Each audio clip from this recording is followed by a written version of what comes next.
Avant de lire le passage dans l'Évangile, je vous invite à une prière. Ô notre Dieu, toi qui nous donnes la paix et la joie par Jésus, nous te bénissons et nous te louons, car tu es proche de nous. Que ta parole, agissant en nous, ne retourne pas à toi sans effet, sans avoir suscité de la compréhension, de la paix et de la joie pour ton royaume. Au nom du Christ, Amen. Nous lirons l'Évangile de Jean, chapitre 8, 12 à 30.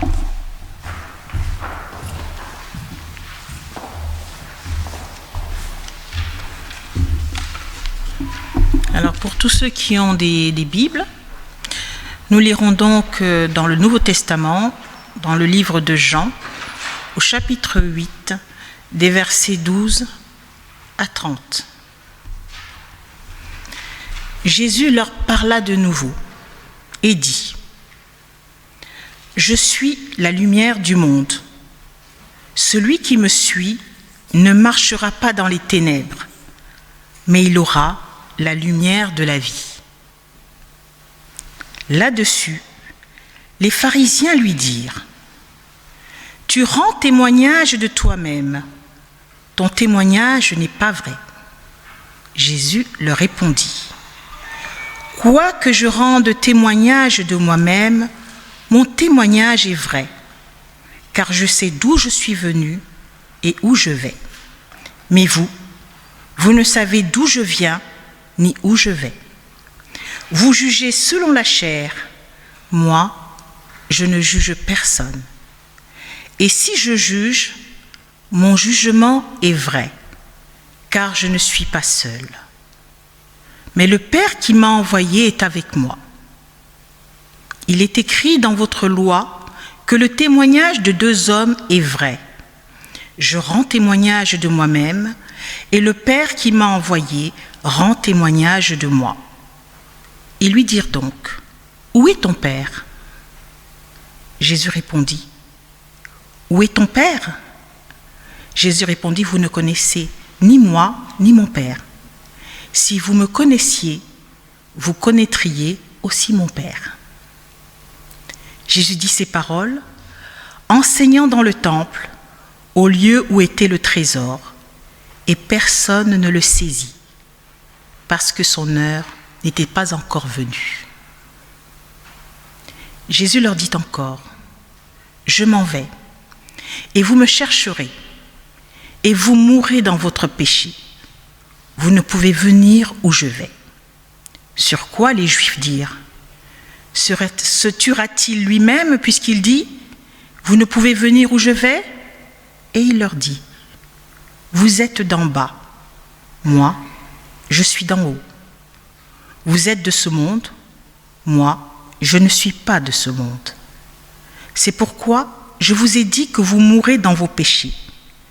Car si vous ne croyez pas ce que je suis, vous mourrez dans vos péchés. » « Qui es-tu » lui dirent-ils. Jésus leur répondit : « Ce que je vous dis dès le commencement. J'ai beaucoup de choses à dire de vous et à juger en vous. Mais celui qui m'a envoyé est vrai, et ce que j'ai entendu de lui, je le dis au monde. » Ils ne comprirent point qu'il leur parlait du Père. Jésus leur dit donc : « Quand vous aurez élevé le Fils de l'homme, alors vous connaîtrez ce que je suis, et que je ne fais rien de moi-même, mais que je parle selon ce que le Père m'a enseigné. Celui qui m'a envoyé est avec moi, et il ne m'a pas laissé seul, parce que je fais toujours ce qui lui est agréable. »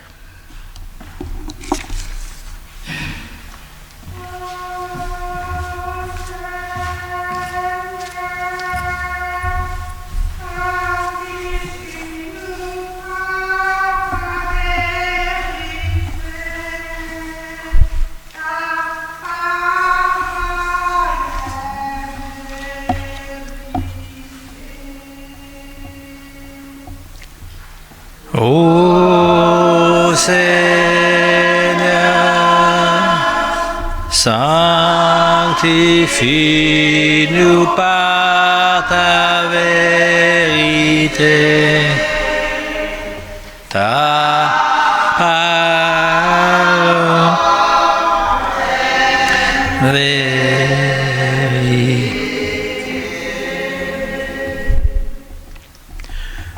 Dans ce passage de l'Évangile qui fait suite à l'accusation de la femme adultère,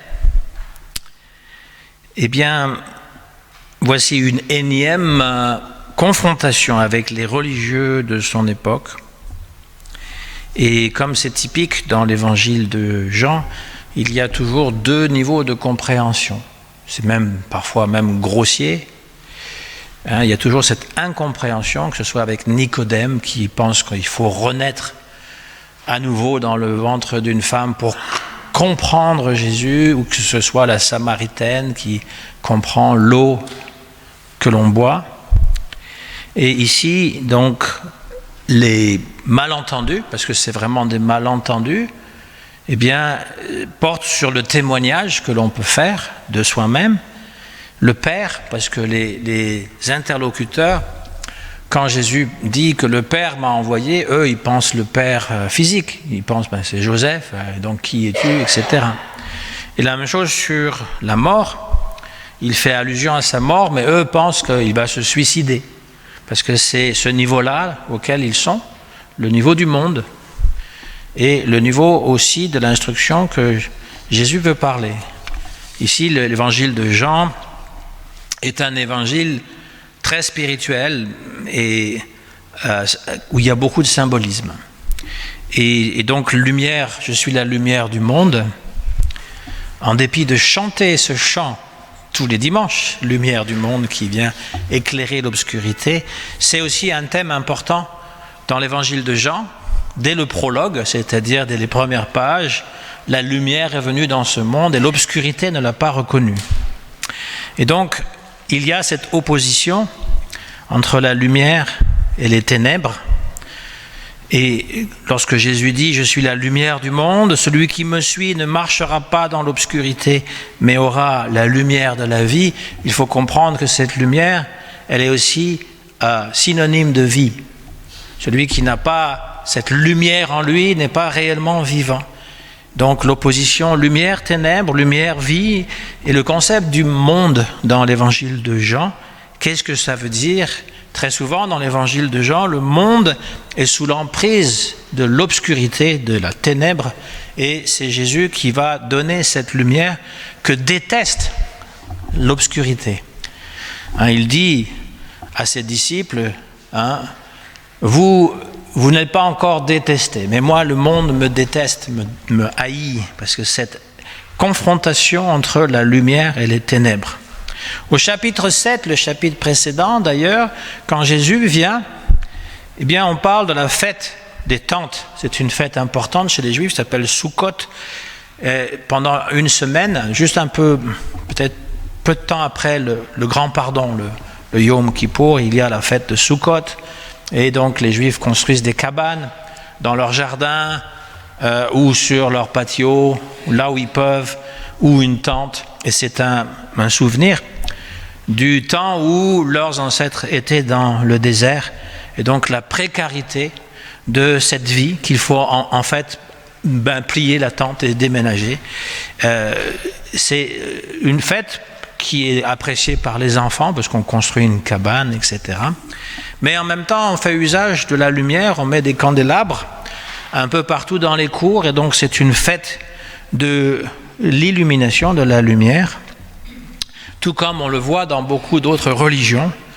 Quand vous allez en Inde, en octobre-novembre, il y a la fête de Diwali, c'est considéré, c'est la fête de la lumière, il y a des lumières partout, des petites lumières, des petites bougies, et ça symbolise la victoire justement, et c'est le nouvel an d'ailleurs de l'Inde. Et chez nous, évidemment, c'est Noël. Noël est la fête de la lumière, la fête du soleil renaissant, mais aussi on va penser que Jésus est cette lumière du monde dans l'obscurité de Noël, dans l'obscurité du mois de décembre, où les jours sont les plus courts, Il y en a qui se plaignaient tout à l'heure que les jours sont rallongés à cause du changement d'horaire. Maintenant, on se réveille à 7h30, mais en fait, c'est 6h30, et puis c'est bon. En tout cas, les jours ont rallongé, mais en hiver, les jours rapetissent, et puis le 24 décembre, 25 est traditionnellement la fête du solstice, donc le renouveau du soleil. Donc toute cette dimension symbolique, mais basée aussi sur le rythme des saisons, est présente dans Noël. C'est pour ça que c'est une réduction un petit peu rapide de dire que Noël est devenu une fête païenne, parce qu'en fait la lumière symbolise le Christ, malgré tout. Cette lumière qui brille dans la nuit, cet espoir qui brille dans un monde dominé par le désespoir, eh bien c'est Jésus. Et Jésus donne l'illumination. L'illumination définitive, c'est-à-dire qu'il vient éclairer le monde entier. Et à travers cette illumination, on restaure l'identité spirituelle de chacun, la bonté originelle de l'être humain, parce que ça a été obscurci par l'ignorance, une ignorance métaphysique, l'ignorance de qui on est, et le péché. Suivre Jésus, cela veut dire obtenir une clarté d'ordre spirituel et éthique. Et nous sommes fils de lumière. Et nous devons nous comporter comme tels. L'idée, c'est que justement, il y a la lumière, il y a le fils de la lumière qui est Jésus. Je suis la lumière du monde et nous sommes aussi des fils et des filles de lumière. Et nous devons faire resplendir cette lumière autour de nous.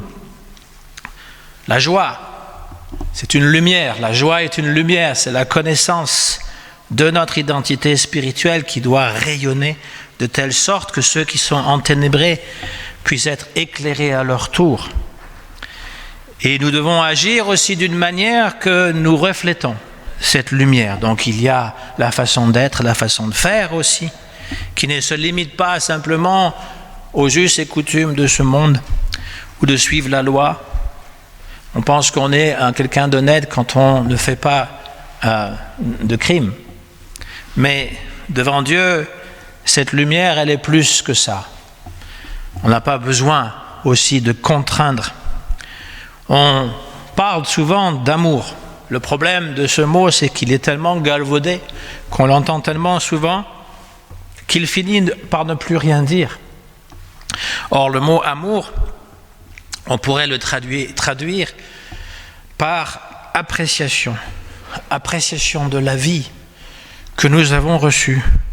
Cessation de la critique. Jésus dit, vous jugez selon la chair. Moi, je ne juge personne. Pourquoi il dit ça? Parce qu'il voit qui est l'être véritable. Et il ne juge pas de façon extérieure.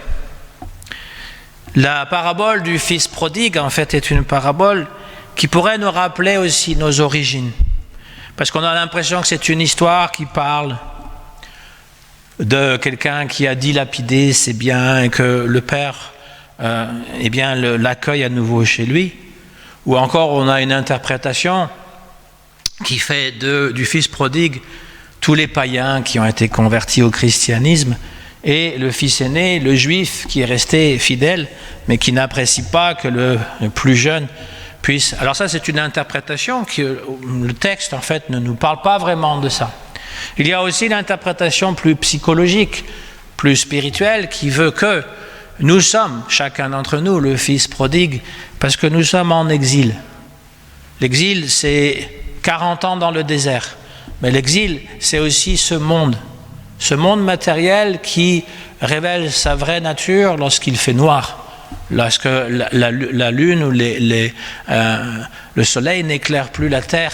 Nous sommes dans la vraie nature de ce monde. Ce monde, sa vraie nature, c'est la mort. C'est la mort et puis c'est l'envie. C'est l'envie de pouvoir dominer l'autre. C'est l'envie de pouvoir obtenir le maximum de richesse.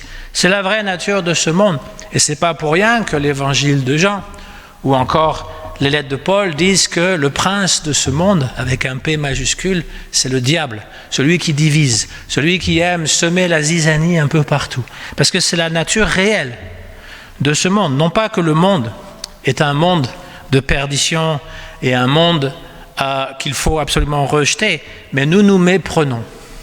Parce que nous pensons que nous ne valons pas mieux que l'enfant qui a quitté l'enclos de son père et maintenant nous sommes en train de manger les caroubes que mangent les cochons. Et nous nous vautrons dans cette boue en pensant « ça c'est la vie, ça c'est vraiment bien ». La consommation à outrance de choses inutiles. Et nous avons oublié que nous avons un Père qui est tellement riche, il est l'équivalent d'un roi. Et il suffit pour nous de nous remettre en marche et de retourner vers lui pour découvrir ce qu'est le royaume. Jésus parle souvent dans les 3 premiers évangiles du royaume de Dieu. Et il donne toutes les paraboles en rapport avec ce royaume. Mais il n'explique pas en quoi consiste ce royaume. Or, si on essaye de comprendre bien comment parlent les paraboles du royaume, eh bien, on comprendra à un moment donné que le royaume, c'est une prise de conscience, que le royaume, c'est un état d'esprit, que la vie est 1000 fois plus belle, 1000 fois plus merveilleuse que tout ce qu'on pourrait imaginer. Et que tout ce que la publicité, les mirages du bien-être, les publicités ou les promesses de politiciens, eh bien, ça, ce n'est qu'une illusion. Quand vous pensez, alors pour un homme, il suffit de mettre une jolie femme devant une voiture ou devant n'importe quoi pour lui donner l'envie de la voiture, parce qu'il veut la femme en vérité. Et il pense qu'avoir une belle bagnole, toutes les femmes vont être autour de lui en disant « Ah bah oui, quand même, ça c'est bien ». Alors c'est vrai qu'il y a des femmes très matérialistes qui, quand ils voient quelqu'un avec une belle bagnole, ils disent « Il y a aussi beaucoup d'argent et j'aurais plus à m'en faire ». Mais c'est un mensonge de croire qu'en consommant, nous allons devenir plus heureux.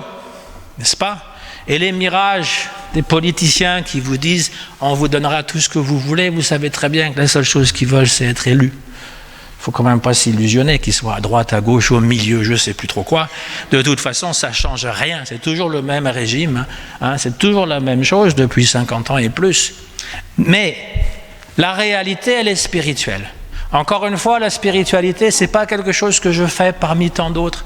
Je prends des cours de chant, je fais un peu de boxe, je vais faire des cours de cuisine, je vais travailler, et quand j'ai le temps, 2-3 prières comme ça, très rapides. Non, la spiritualité, c'est cultiver notre être véritable. C'est ce que nous sommes. Une vieille prière disait « Ô Seigneur, dirige-moi du non-être à l'être, c'est-à-dire la non-existence à l'existence, de l'obscurité à la lumière, de la mort à la vie. » Et l'adversaire, puisque Jésus déclare que il faut le suivre, je suis la lumière du monde, et si vous me suivez, vous ne marcherez pas dans les ténèbres, l'adversaire de Jésus va dire, tu témoignes de toi-même. Ça ne vaut rien. Dans un plaidoirie, si tu témoignes pour toi-même, ça vaut rien. Et Jésus répond, non, je ne témoigne pas juste de moi-même. D'abord, je sais d'où je viens, je sais où je vais. Et vous ne savez pas d'où je viens, où je vais. Non seulement ça, vous ne savez pas vous-même d'où vous venez et où vous allez. Vous ne savez pas que vous êtes les fils et filles d'un roi. Vous pensez que la vraie vie, c'est vous vautrer avec les cochons à manger les caroubes. Mais en fait, vous êtes les enfants de Dieu. Moi, je le sais. Je sais directement qui est mon Père. Et le Père témoigne pour moi. Donc, nous sommes deux. C'est son argument. Quand on est deux, eh bien, il y a un témoignage qui n'est pas juste moi-même. Moi et mon Père, qui m'a envoyé, nous rendons témoignage de ce que je suis. Vous ne me connaissez, ni moi, ni mon Père. C'est-à-dire, vous ne savez pas que moi, en fait, je suis une personne qui est pleinement spirituelle, qui irradie la lumière. Vous pouvez aussi être comme ça. Moi, je suis venu pour vous donner le témoignage, pour vous donner la possibilité de devenir ce que je suis. Ça, c'est de la théologie orthodoxe, pleinement, les chrétiens orthodoxes, grecs, russes, ukrainiens. Eh bien, ils disent... Dieu est devenu homme pour que l'homme devienne Dieu. Il y a cette descente du divin pour que l'être puisse accéder à cette divinité. Et la plupart des icônes que nous voyons, c'est toujours le Christ transcendant, transfiguré. C'est surtout lui qui est représenté, pas le Christ sur la croix. Parce que l'évangile de prédilection des orthodoxes, c'est l'évangile de Jean. C'est un Christ qui est glorieux, qui n'est pas dans la souffrance, qui est glorieux et qui s'identifie au Père. Qui m'a vu a vu le Père. Et ils disent, mais il est où ton Père? Le charpentier. Eux, ils ne voient que ça. Hein? Et donc, il leur dit, vous êtes d'en bas. Et moi, je suis d'en haut. Vous êtes de ce monde. Moi, je ne suis pas de ce monde. Il y a toujours cette opposition, le bas, le haut, la lumière, les ténèbres, pour montrer en fait que vous avez des jugements seulement par rapport à la chair. Vous êtes pleinement dans le monde. Et nous sommes tous pleinement dans le monde. On s'identifie à notre pays, pleinement, à un nom que nous avons reçu, à une fonction. Ah, quand même, je suis l'inspecteur des impôts, assermenté, n'est-ce pas? J'espère qu'il n'y en a pas dans la salle quand même. Qu'importe, j'aurais pu prendre un autre exemple. C'est-à-dire voilà, je suis quelqu'un d'important. C'est ce que tout le monde fait. Mais dans la vie spirituelle, lorsqu'on réalise qu'on est un fils de lumière, une fille de lumière, on réalise que tout cela est extérieur, temporaire et passablement illusoire. On peut changer d'identité, on peut changer de nom, on peut même changer de sexe aujourd'hui, n'est-ce pas? Eh oui. Et en même temps, je déteste être brutalement réaliste. Mais qui se souviendra de nous dans 100 ans? Même pas 100 ans. On va laisser une trace par rapport à ceux que nous avons connus, mais eux aussi disparaîtront un jour. On ne va pas vraiment laisser une trace indélébile. Et souvent, ceux qui le font, c'est parce qu'ils ont été des parfaits tyrans. On se rappelle encore d'eux. Mais sinon, on passe dans ce monde et, soyons réalistes, on n'est pas grand-chose. On ne représente pas grand-chose, ni pour l'État, surtout s'ils n'avaient pas beaucoup d'impôts à payer, ni pour le monde en général. Même notre monde, notre petite terre, est un grain de caillou perdu dans l'immensité. On parlait de 25 kilos de petits cailloux. C'est encore plus que ça, parce qu'une galaxie, ça pourrait être un caillou. Tiens, 25 kilos de galaxies dans un sac. Ça, c'est l'univers dans lequel on vit. On est insignifiant. Mais ça ne veut pas dire qu'aux yeux de Dieu, nous sommes insignifiants. Et ça ne veut pas dire que nous devrions penser que nous sommes insignifiants. Et c'est ça, le message, l'évangile, la bonne nouvelle. C'est que nous sommes justement d'origine spirituelle, créés par Dieu, et allant, retournant à Dieu. Jésus leur dit, si vous ne croyez pas que moi, je suis, vous mourrez. C'est une formule typique de l'évangile de Jean. En grec, ego et je suis, c'est un rappel à la révélation du nom divin qui se traduit je suis qui je suis qui je serai. Ce fameux tétragramme, je suis. Parce que l'être, l'assentiment d'existence vient de Dieu, n'est-ce pas? Mais il fait que nous aussi, on peut dire je suis. D'ailleurs, c'est souvent le pronom personnel le plus utilisé dans nos conversations. Je. C'est toujours ça qui revient le plus souvent. Imaginons une photo de famille ou avec des amis. Quelle est la personne que vous regardez en premier sur la photo? Eh oui, parce que c'est ça, et on veut voir quelle tête on a. Ah non, c'est mal pris. Voilà, on ne m'a pas pris sur mon meilleur jour. Et donc, je suis. Mais ce je suis, s'il est simplement identifié à ce que je fais dans ce monde, il ne vaut rien. Il disparaîtra. Mais si je ai cette affirmation, je suis un fils de Dieu, grâce à Jésus, alors nous gagnons tout. Nous sommes comme lui, nous sommes le fils du Père. Nous prions notre Père. Nous ne prions pas Père de Jésus, nous prions notre Père, parce que nous sommes aussi des enfants de Dieu. Jésus dit finalement, quand vous aurez élevé le Fils de l'homme, vous connaîtrez que moi, je suis. Élevé, c'est en fait même physique, on met la croix par terre. On attache la personne et on élève la croix. Cette élévation est une élévation spirituelle, mais une élévation aussi physique. Quand tout semblera être fini pour moi, pour tous mes disciples, c'est là qu'on va parler le plus de moi. C'est ce qui est arrivé. On a mis Jésus en croix, tout était fini. C'est la résurrection qui fait que la religion chrétienne a pris vie et s'est répandue dans le monde entier. Parce que même Pierre, qui a renié Jésus 3 fois, le pauvre, on le mentionne dans les évangiles, il a renié Jésus 3 fois, eh bien, il a accepté de mourir crucifié, même en disant, non pas comme mon Seigneur, mais la tête en bas. Donc il paraît qu'on l'a crucifié la tête en bas, parce qu'il avait plus peur. Il avait compris que Jésus pouvait aussi le faire arrêter, le faire torturer, le faire mettre à mort. Mais quand il a compris que Jésus, il n'était pas mort, il était toujours vivant, qu'il était revenu de la mort, eh bien, sa peur l'a quitté. Et tous les disciples ont connu un sort semblable à l'époque. Nous, on ne nous demande pas ça, de se faire crucifier. Mais on nous demande que l'échec qu'on croit être le plus définitif peut en fait être le début d'une résurrection et d'une vie plus pleine et entière. On pense qu'on a tout échoué parfois, mais en fait c'est le signe que, eh bien, il faut mourir à ça pour renaître à quelque chose de plus haut.